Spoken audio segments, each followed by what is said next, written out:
Hello, everybody. Welcome to the Buckeye Weekly Podcast. I'm Tony Gerdeman here, as always, with Tom Orr. Tom, how's it going?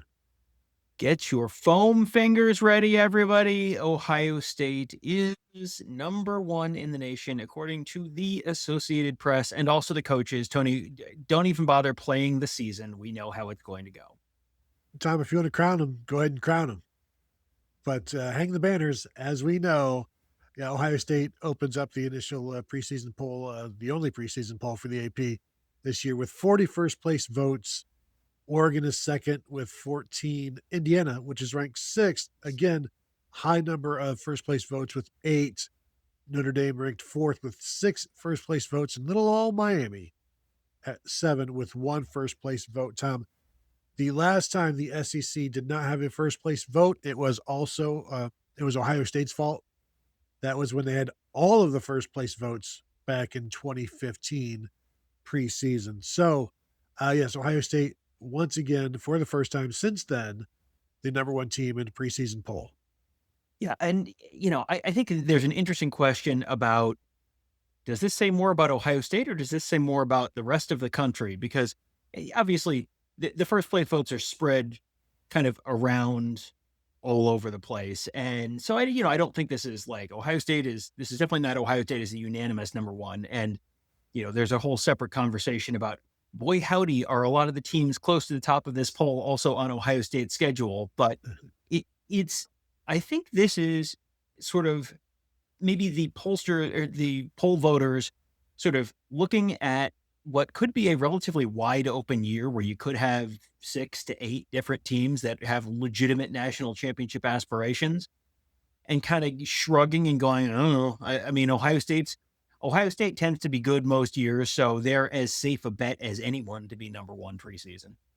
They tend to be good most years, Tom. This is the last time Ohio State wasn't in the top 5 in the preseason AP poll was 2016 when they were number 6, way down there at number 6. Can I give you Ryan Day, since he took over, where the Buckeyes have ranked in the preseason poll? So this year they're 1, 2025, 3, 2024, 2, 2023, 3, 2022, 2, 2021, 4, 2022, and 2019, 5th overall. That is a remarkable level of consistency in the preseason. That is a remarkable level of expectations for Ohio State, which have led to they've been fairly accurate as well. But I'm looking through this, and I'll just go through a few of these, like the top 5: Ohio State, Oregon, Georgia, Notre Dame, Texas. Indiana 6, Miami 7, Texas A&M 8, Ole Miss 9, Oklahoma is 10, and then you got to go down to you got this group of four Big Ten teams. USC and BYU are tied at 16 or at 14. Sorry. Then you've got Michigan at 16, Washington at 17, Penn State at 18. Then the final Big Ten team, Iowa at 22. We can talk about the Big Ten. The thing that stuck out most to me in terms of everybody else, first time Clemson has not been in that preseason poll since 2011. Yeah, that's really a sign of the times where I think this is a little bit of a lagging indicator, the AP preseason poll, where there's not really any hard new data to go off of. So this is always kind of informed by the general trends in the sport the last few years. And I have a feeling, without going back and looking, I would guess that Clemson's preseason AP ranking has probably ticked down a couple spots pretty much every year from 2021 or 2022 to the present, where you go and for years and years and years, they would get the benefit of the doubt because, and many years they deserve the benefit of the doubt. And it takes a while to lose that. Nebraska was showing up in the preseason AP poll, I would guess, for quite a while into the 2000s before they started losing that benefit of the doubt. And I think you've sort of seen the benefit of the doubt for the Dabo Swinney era sort of wash out for Clemson. And Tony, boy, to not have any SEC teams receive a single first place vote, you wonder if that might be the benefit of the doubt for the SEC. They have plenty of teams that are ranked in the top 10, in the top 15, but 0 votes for any AP or any SEC team at number one, there are AP voters in the South. So the people in the South are seeing the same things that the people in the Midwest and the West are seeing. And that is that the longtime king or self-proclaimed king of the sport may have been dethroned to a certain degree. It is interesting. You've got Georgia 3 with no first place votes. So it's like everybody voted them second or third, I think, in their poll for them to be up there ahead of Notre Dame, who had 6 first place votes. You got Texas there as well. And then I did see maybe it may have been the AP or somebody tweeting it out where it's like, Ohio State opens number one, 9 SEC teams ranked in the top 25.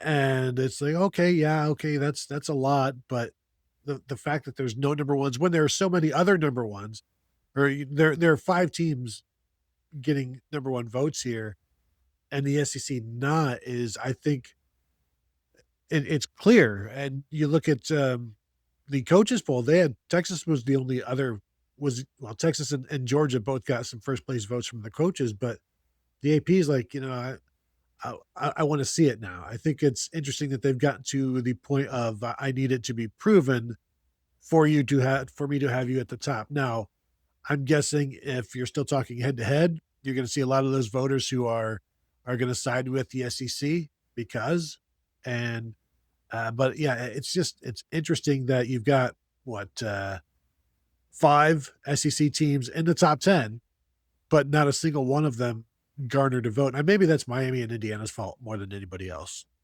Yeah, I think you've got a lot of teams that are getting the benefit of the doubt. And it's funny that, Indiana would have gotten the benefit of the doubt before late January of this year. Oregon has still never won a national championship, and they're getting the benefit of the doubt from a bunch of people. I don't disagree with that. I think Oregon is a very legitimate number one contender this year, but it's just interesting that it does feel like things have sort of swung in another direction. But also, as you said, nine SEC teams in the top 25, 8 Big Ten teams. So it's not like the Big Ten has fallen way behind, but they still, that will be the new metric of, well, you got to remember it, strongest conference because they had 9 AP preseason top 25 teams. So the other thing that really jumps out is Ohio State's number 1. Number 2, Ohio State plays them at home. Number 5, Texas, that's Oregon. Number 5, Texas, Ohio State plays them on the road. Number 6, Indiana, Ohio State plays them on the road.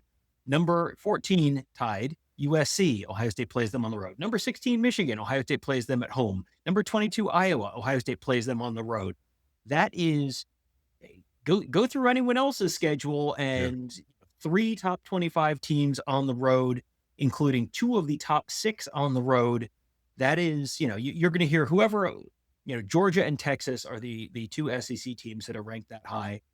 You're going to hear, whoever has to go play Georgia and Texas, it's going to be, the murderers are only in the SEC. And, well, then Ohio State has to play both of them on the road as well. One of the problems with Ohio State's schedule every year is they don't have to play Ohio State. Mm-hmm. This year, they've got to play Ohio State a few times. It feels like you got Texas and you've got Oregon and even Indiana, where you're talking about top tier programs that you have to play. And so there is no easy month for them this year like there was last year. So I know we're all looking forward to it. So there you go. Congrats to the Ohio State Buckeyes on their preseason national championship from the AP voters. Coaches also. So this is not a split preseason national championship. This is a legitimate, unanimous national championship preseason. The shirts, I assume, have hit the stores at this point, so you can go find those all over the place and celebrate the big win for the Buckeyes. That will do it from here. If you have not yet hit the thumbs up, please do so. 5-star rating review, always appreciated on the audio side.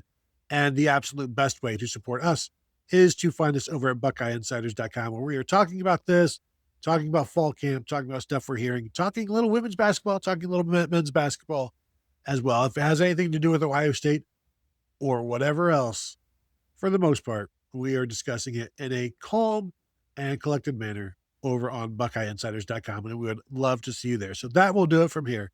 Thank you all for tuning in, and we will talk to you all later.